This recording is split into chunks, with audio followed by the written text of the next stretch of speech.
Welcome to the Lord of the Rings Lorecast, the show that explores the background of Tolkien's amazing world from the very beginning.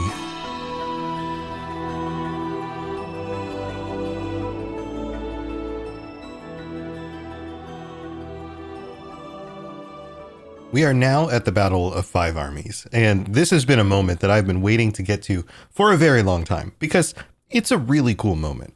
The dwarves show up, the men and the elves have to deal with them, but then, oh no, there are goblins here and wargs, and so now they have to deal with those, and so they band together, and then, of course, there's the scene where Thorin and company come out of the mountain, and we'll get to all that. But before I get to that, I want to point out something that I've mentioned before, and it is the fact that Tolkien's writing changes depending on the type of scene playing out. When we often think of Tolkien's writing, we either think about the moments with the characters, the really zoomed in moments where we are getting a lot of detail about what is going on with the characters, their dialogue, their internal monologue, their feelings. You have a lot of very specific detail about a very tight, focused in scene. Like in a movie, this would be two cameras panning very closely to the faces of individuals so we can get every little emotion. Or you get descriptions about every type of plant and whatever is on the side of the road and statues and the way buildings look and those kinds of things. Again, a very zoomed in picture. And then you get these transitional moments where things happen over longer periods of time and he kind of glosses over stuff. And those are usually to move the story on, to move from one specific moment that he wants to talk about to the next, and to talk about sometimes a journey without as much detail in the plants and things along the way. But there's another thing he does, and that is describe battle. And we're about to get to that moment in the book. And the way that he describes battle is something that I've wrestled with for a long time. It's something I noticed a long time ago was in significantly less detail than I had hoped. And I think I felt that way for a few different reasons. One was some authors will give you a point of view perspective of one character in the battle, and you will see every little thing that happens, the arrow that lodges in the wood next to their head, the fear on the person next to them, the pulling the sword out of the scabbard, the wet ground giving way to the rocks and slipping feet, and every little detail. You get these like zoomed in moments. But Tolkien doesn't tend to do that with his battles. Another reason for expecting battles to be like this is because of the way that movies and TV shows are shot. We get a lot of glimpses of individual moments. When you think about the battles that happen in the Lord of the Rings or the Hobbit films, they are, again, much more detailed and choreographed, just like movies of this time period would be. And yet, in Tolkien's actual writings, we are missing a lot of details. And I used to struggle with trying to understand why that would be the case. I've questioned before that maybe it had to do with him actually being in battles and the amount that you actually are able to remember under all of that duress. Because typically he'll talk more about the movements of troops in the distance and the way that the horns sounded when they raised their banners and that kind of thing, and less of the expressions of characters' faces standing next to you in the trenches and that sort of thing. But you would expect, serving in World War I, that he would have a lot to say about the expressions of characters' faces standing in trenches. And I know they don't stand in trenches literally in Lord of the Rings or whatever, but, side by side with your comrades. But here, I think I may have solved this. I think it has to do with the way that battles traditionally were written, not in any time period near our own, not in the 1800s, but in the 12th century, the 8th century. Surprise, surprise, he's pulling a lot of inspiration from these older texts, these older books, these myths and legends and histories. I'm going to read you a section of something, and I'll tell you what it's from after I read it, and let me know what you think this sounds like, and especially keep it in mind as we get through this episode today. Then the blasts of the trumpets mingled, urging them to battle, and the crash of arms rose like the breaking of storms. Brave spirits met in strife, and the front ranks were hewn down as if by scythes. The fields steamed with the warmth of freshly shed blood, and the sight of the slaughtered stirred the warriors to fiercer onset. The battle swayed, now this way, now that, like a ship tossing upon stormy waves. Shield beat on shield, and startling air rang with the din of clashing steel, and the ground was hewn with bodies as the fallen sank like cut corn beneath the reaper. The lines wavered, bent, and broke, and again they rallied, gathering like clouds driven in the sky. Each warrior strove to surpass the deeds of his fellows. No breast shrank, no foot faltered, and the more the peril grew, the fiercer grew their courage. Then the shouts of the captains rose above the tumult, and the champions closed, breast to breast, in mortal contest. Verily, no storm ever burst with more awful fury than that battle, where steel flashed like lightning, and the cries of dying men were as thunder. No, Tolkien did not write this. This is a work from the 12th to 13th century, so 11 to 1200s, called Gesta Danorum, which translates to The Deeds of the Danes. This was written by Saxo Grammaticus, which could be read as Saxo the Learned or the Grammarian. He was a writer and a historian of sorts. I mean, some of this is mythological, and was paid by Archbishop Absalon of Lund sometime between 1128 and 1201 in order to write these mythological style sort of histories about the Danes. And yet this style of writing feels like Tolkien. Notice the descriptions of troop movements or the use of elemental imagery like thunder or lightning and that sort of thing in the battle.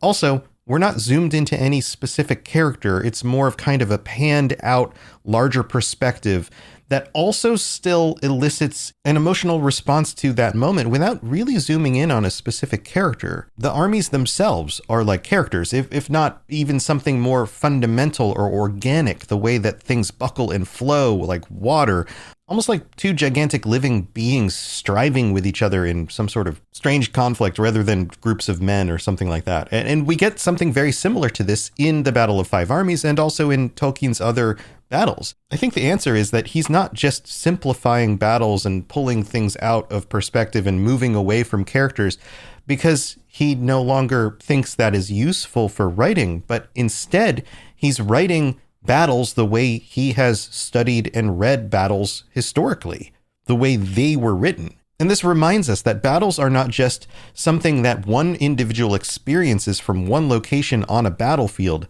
They are momentous, world-changing events that have much further reaching effects than just for the individuals who are there. These battles, these conflicts should feel massive and zoomed out because they have so much of an effect on the cultures, not just the individuals who are there, but the cultures after the fact, the way society works. These are massive creatures undergoing conflict with each other that happen to be made up of lots of individuals. And when you think of it like that, it makes sense that you have such a zoomed out view and important imagery like lightning and thunder and those kinds of things. So keep all of this in your back pocket as we get through the Battle of Five Armies. Let's get into it.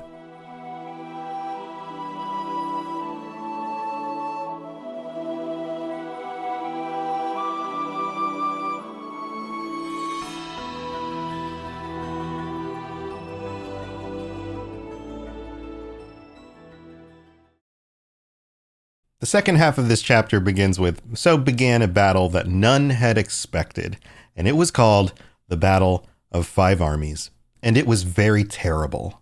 So as to not have any confusion here, Tolkien redefines for us what is going on. On one side, you have the goblins and the wild wolves, which also means wargs, and then on the other are elves and men and dwarves. And notice right off the bat, we know that the dwarves had to get along with the men and the elves in order to fight back against the goblins because they were the greater threat. And they also, well, historically hate the goblins. So yeah, they're going to band together to do this. But notice that this is as it should be. Men and elves and dwarves working together to defend their free societies against evil creatures. And Tolkien uses the sentence here to kind of get us into it and explains what's going on. But first he says, "This is how it fell out," which I thought was so concise and short of a sentence that it seems very rare. Also, the expression "fell out," I don't think we use that very much anymore. At least I haven't heard it much. So he gives us a little bit of a description about how all of these goblins organized themselves. They were upset because of the death of the great goblin, and they sent messengers back and forth across their different cities, colonies, and strongholds, and had decided that it was time for them to win Dominion of the North, which seems like something that orcs and goblins had been doing for, well, millennia at this point, and they were now re-inspired by the events that had recently happened. And we get little details about how they communicated and traveled through tunnels, under dark places, under night, and they gathered together at the great mountain Gundabad, probably, in the north. And this was their capital. This is where they would come marching from. And there are echoes of Morgoth's capitals in the north, and again, this sort of thing happening. But there is no Sauron involved, at least directly here. Sauron is not at that capital. We know that he is the necromancer in the forest at this point and is about to return to Mordor. But that isn't to say that he isn't influencing some of what's going on here and could be helping to promote the organization because, as we know, without Smaug in the north, he's a lot more worried about the different cultures up there becoming a problem for him as his plans continue to move forward. And so, by organizing a bunch of orcs and goblins in order to take out these three groups all at once, that would still be very beneficial, even though there's no more dragon around. So although we don't get direct notes here about Sauron or the necromancer having been involved with this, I wouldn't be surprised if he wasn't playing those chess pieces at a distance. In fact, Tolkien addresses the death of Smaug and the perspective of that from the goblins themselves. In fact, this is the one thing that gave them joy. He uses the word joy. Joy was in their hearts. And so they came even faster to this mountain. They wanted the treasure as well. They knew they couldn't deal with a dragon in order to get it for themselves. And so the fact that the dragon was dead meant that they had a chance. And now would be the chance to attack this location before it is rebuilt as a fully functioning stronghold. And yet somehow they did this without anybody knowing. Gandalf. You would expect if anybody knew what was going on, it would be Gandalf. And yet Gandalf is surprised as well. And not even the ravens knew what was going on. They must have traveled a significant portion of this distance underground and by cover of night. And on top of it, think about what the ravens were doing. The ravens were specifically looking for Dain's people and keeping a tally of the different forces and where they were, the elves, the men, the dwarves. And so if they weren't ranging beyond that, then they may not have been able to notice an approaching goblin army. So the plan of what they're going to do, well, Tolkien lays that out as well. The goblins were the foes of all, and at their coming, all other quarrels were forgotten. Not forgiven, but forgotten. They knew that they needed to band together against these goblins because their numbers would be huge, and they absolutely needed to stop the goblins from taking the Lonely Mountain, because once they were entrenched in there, they would be a problem. The hope was that the goblins weren't in such large numbers that they could just kind of overrun the entire mountain. They needed to be sent into the valley between the two arms, because those were the places where the soldiers for the men, the dwarves, and the elves could not only have some form of protection. It's high ground, Anakin, but literally being on the high ground in a battle is advantageous. You are harder to hit. You can come down on your enemies' heads with your weapons, but also shoot them with arrows or slings or spears from a distance. It's harder to shoot up towards things. Also, if you wanted to run up the hill or the sides of the mountains to get to those defenders, it's much harder to make your way up that than it is down. So they were going to try to get all of the goblins down into the valley between those two arms and squish them between the elves on the western side and the men and the dwarves on the eastern side.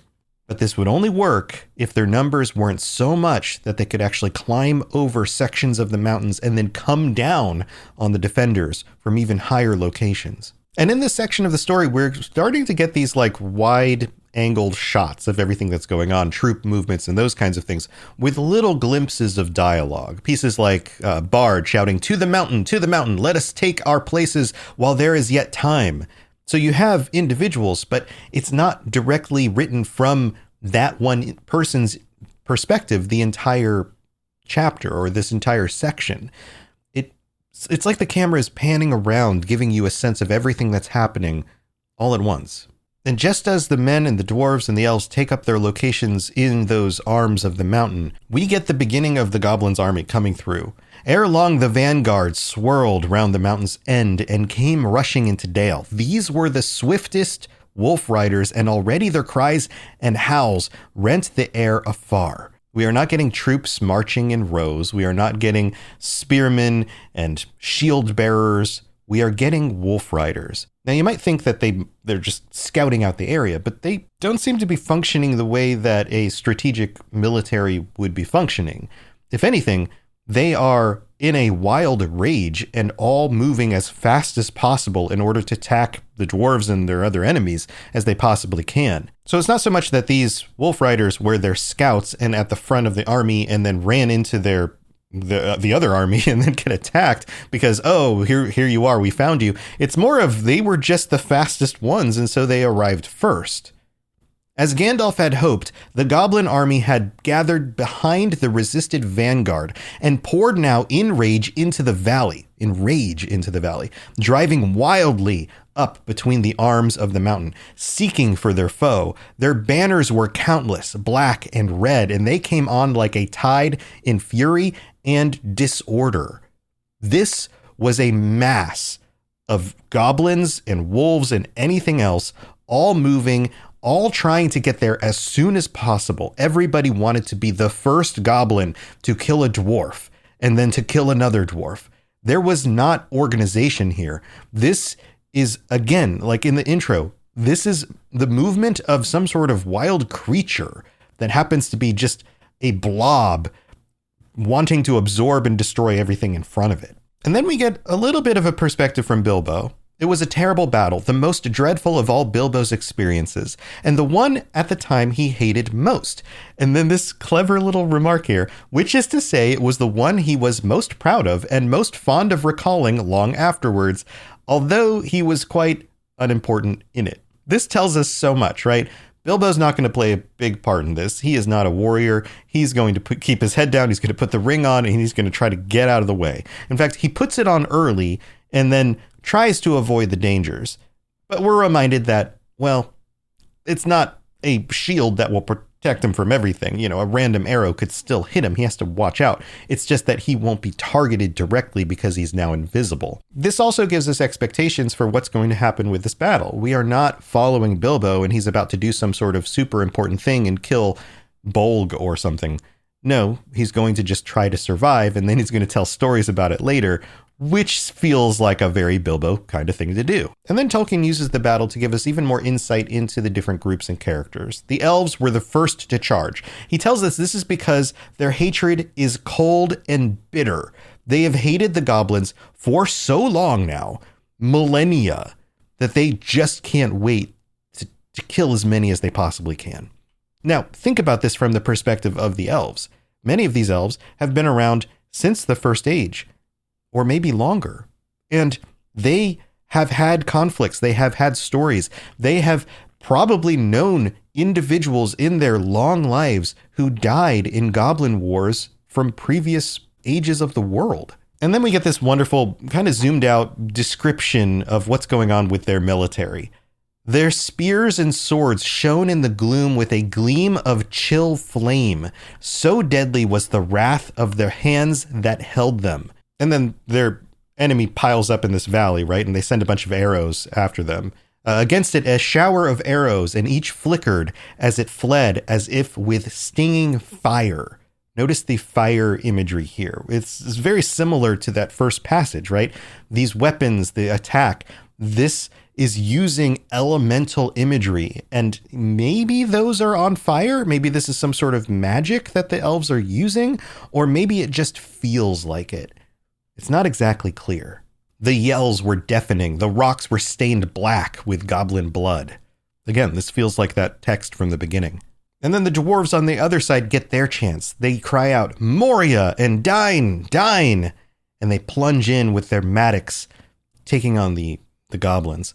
Now, we've talked about this a little bit before, but why yell Moria or why yell Dine, Dine, right? Well, they're not yelling, for example, the names of the Valar, right? But they are yelling why they are moving into this conflict in the first place, right?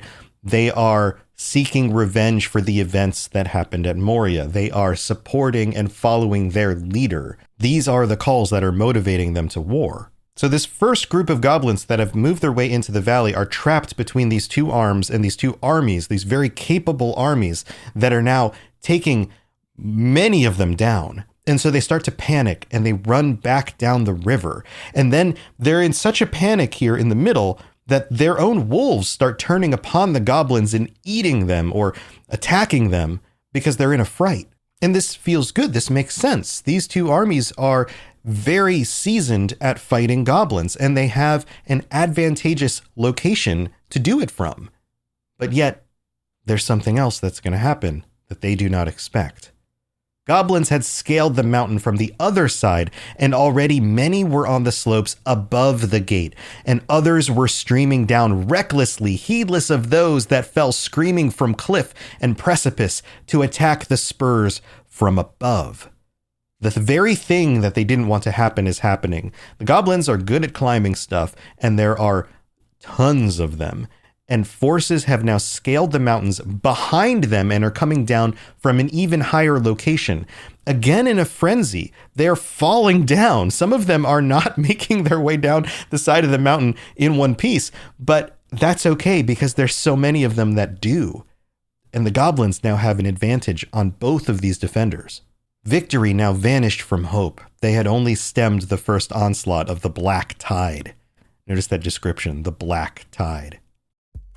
It's time for that spring reset. I'm taking a look at everything in my closet and figuring out that, oh no, this absolutely needs to go. And it's about time I replace things so that my clothes aren't older than my 15-year-old. Now you might think that they lasted that long because they were well made, but no, they're in terrible condition.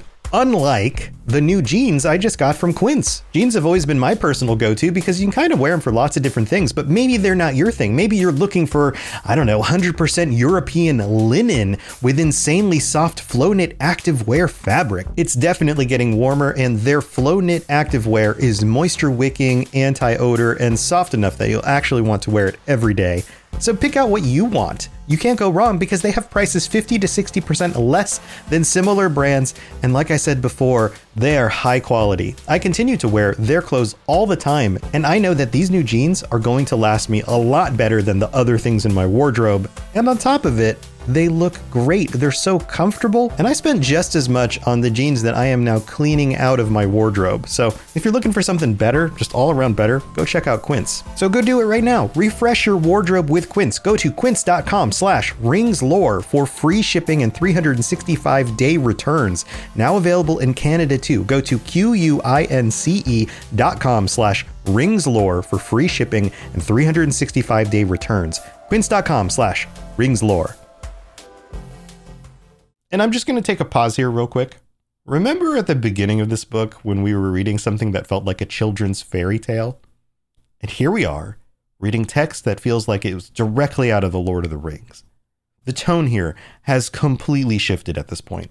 The battle goes on for a long period of time, and during battles like this, you would have different times that groups would clash with each other and then probably back up, reorganize, clash again, that sort of thing. And we're told that the day draws on, the goblins gather again, and there is a host of wargs that come in, the bodyguard of Bolg, goblins of huge size, ones that we would probably call orcs rather than goblins if you're of the mindset of dividing them according by name and size.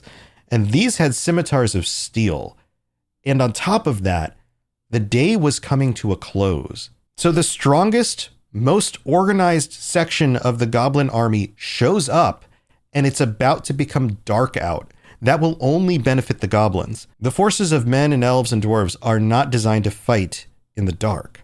The men, the elves, and the dwarves are being pushed back. But then we get this moment. Suddenly there was a great shout, and from the gate came a trumpet call. They had forgotten Thorin. Part of the wall, moved by levers, fell outward with a crash into the pool. Out leapt the king under the mountain, and his companions followed him. Hood and cloak were gone. They were in shining armor, and red light leapt from their eyes.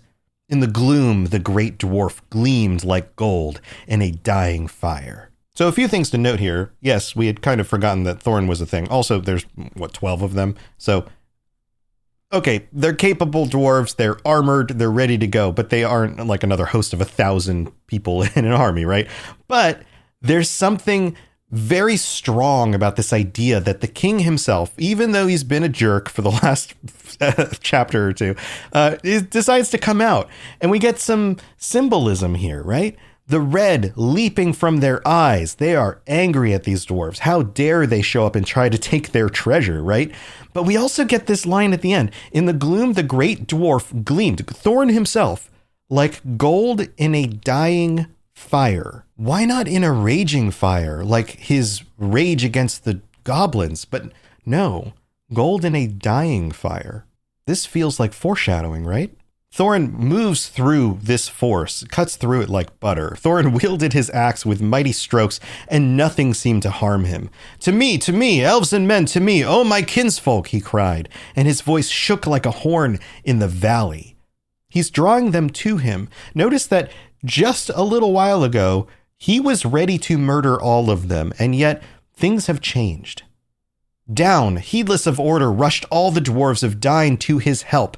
Down too came many of the lakemen, for Bard could not restrain them, and out upon the other side came many of the spearmen of the elves.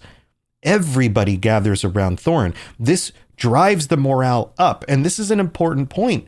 This is how battles are lost. Battles are not lost when two armies are pitted against each other and both are committed to continue fighting. That's not usually how the side who loses a fight like this loses. What usually happens is morale breaks and the troops are routed and they start to flee. And the vast majority of injuries and deaths happen when the troops are routed because they can be chased down and attacked from behind. But because of this inspiration, they all pull together one more time. So once again, the goblins, it says, are stricken in the valley. They pile up the heaps of bodies like hideous dark corpses.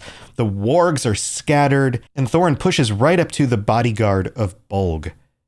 But he cannot pierce their ranks. They're too big, and they're too strong. There are too many of them. And the battle begins to turn again, and Tolkien paints this for us. He starts to lament the fact that there are so many elven dead that should have lived a long time, yet long ages merrily in the woods. And this implies another thing, that the whole receding of the elves into the west wasn't really set up yet when the writing of The Hobbit happened. And yeah, you could probably argue that some of those elves just disappear into the wild and eventually fade away. They don't go into the west and still could maybe live long ages into the world in kind of a faded sort of life, I guess. But that doesn't feel like what's going on here. It feels like, well, these are elves and they're supposed to live a long time, and it's sad that they're dead.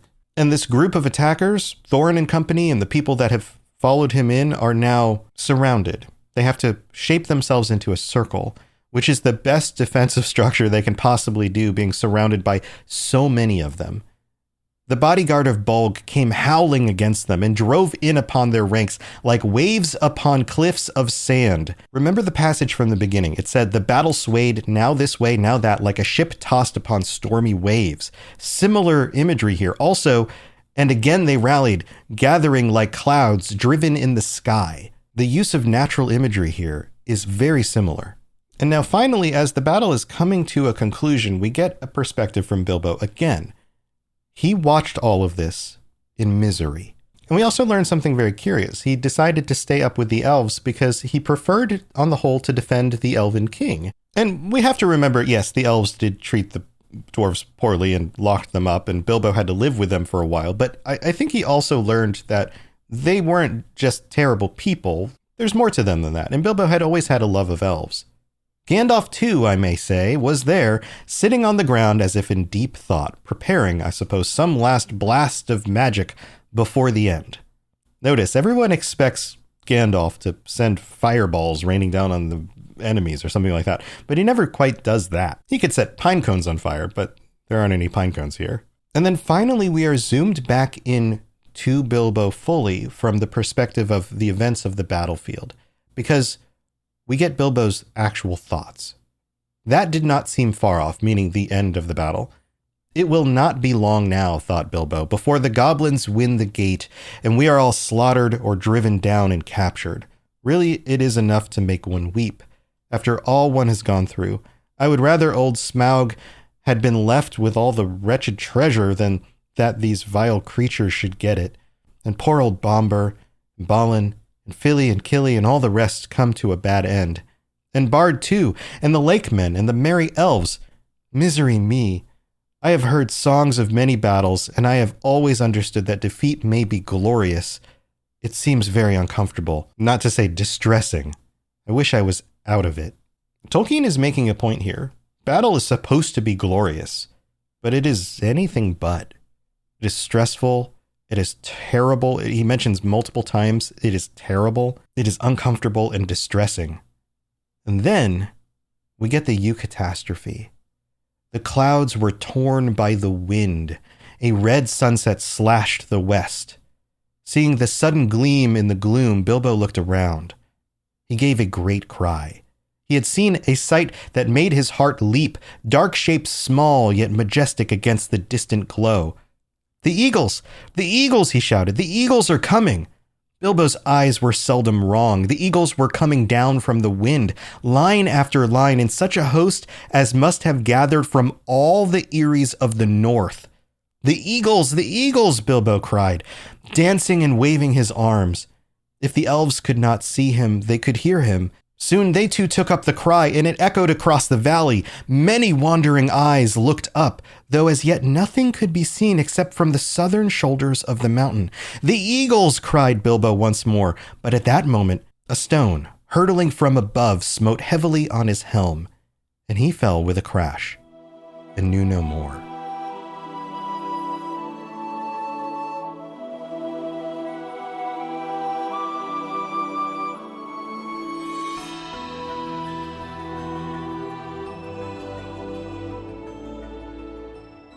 Thanks again for being here and for your continued support. Also, I hope you enjoyed checking out the little feed drop I did of the Retro Recall show. We've got episodes of that coming out every 2 weeks, and we would love for you to be part of it. If you remember playing retro games or you're even curious about that stuff and you want to have some fun recollecting, the nostalgia of being back there the way the world was in the 80s and 90s, early 2000s, then come join us for that. Look up Retro Recall on, actually there's links in the description and all that. You guys know where to find things. So you can listen to the audio version, and then there's also the YouTube version with lots of fun visual gags that you will miss if you listen to the audio version only. So go check out Retro Recall. And thank you to everyone who supports the show in all sorts of different ways. There's Patreon, patreon.com/LOTR Lorecast, and our newest patron who gets a shout out, Tony Stark. It's all one word. I don't think that's your actual name. If it is, that's freaking amazing.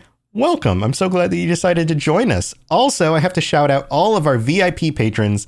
Let's get through the list. Let's see if I can not mess it up. I will definitely mess it up. Fulcrum, David S., Daniel Nightweaver, Capenna, Richard J., TJT, AK Music Lover, Barney D., Azzle Razzle, Lori B., Mason Weathertop, Jezer, Gimli a Break, Divine Madman, Rosie Rose, Ginger Fury, Huon is my hero, Aldarian Resite, I messed that one up, Aldarian was right, Averial, Matt, Party Snack, Single Ent Looking for Entwives, Matt Halu, I'm messing that up every time, Norwegianius, Balragius Hunterus, Bruce W., and Brent P. Thank you for your continued support. And also, if you'd like to help out in other ways, leaving a review on Apple Podcasts is a wonderful way to do that. And typically I can only see the ones in the US, but we don't have any new ones this week in the US. But this wonderful listener, Rickard, I think I'm pronouncing that correctly, wrote me in order to say that they left a 5 stars on Spotify. This is what they said. They used the form on the website to just kind of send a message in. They said, just gave the LOTR Lorecast 5 stars on Spotify. And just why did I do that? Well, Tom Robots has been a steady walking partner on my walks in the woods for a couple of years now, and therefore it's about time for a shout out to him. You, with your great insight, soothing voice, and great ability to tell a story, has brought a lot of smiles and good times to me. Thank you, and you walking the extra mile and being such good company. Kind regards from Sandvika, Norway. Ricard, thank you so much for that. I know I wrote you back, but if you'd like to send stuff in, then feel free to send me a note. I try to respond to everybody, or you could join us on the Discord and leave a message on there. I'll definitely see that on there. But thank you for taking the time to do that. Thank you for being here, and I hope you have a wonderful rest of your week. And until next time, when you have the opportunity to make friends with eagles, probably a good idea. They might save you a few times. All right, see you next time. Thanks for listening to the Lord of the Rings Lorecast. If you'd like to learn more about other fantasy worlds, check out my other podcasts, The Elder Scrolls Lorecast, The Witcher Lorecast, and more at robotsradio.net. If you'd like to reach out, I'd love to hear from you. Send me a note on Twitter at robots_radio, or join our amazing community on the Robots Radio Discord. There are links in the show notes, or just search Robots Radio Discord, or find the link on robotsradio.net. I'll see you next time.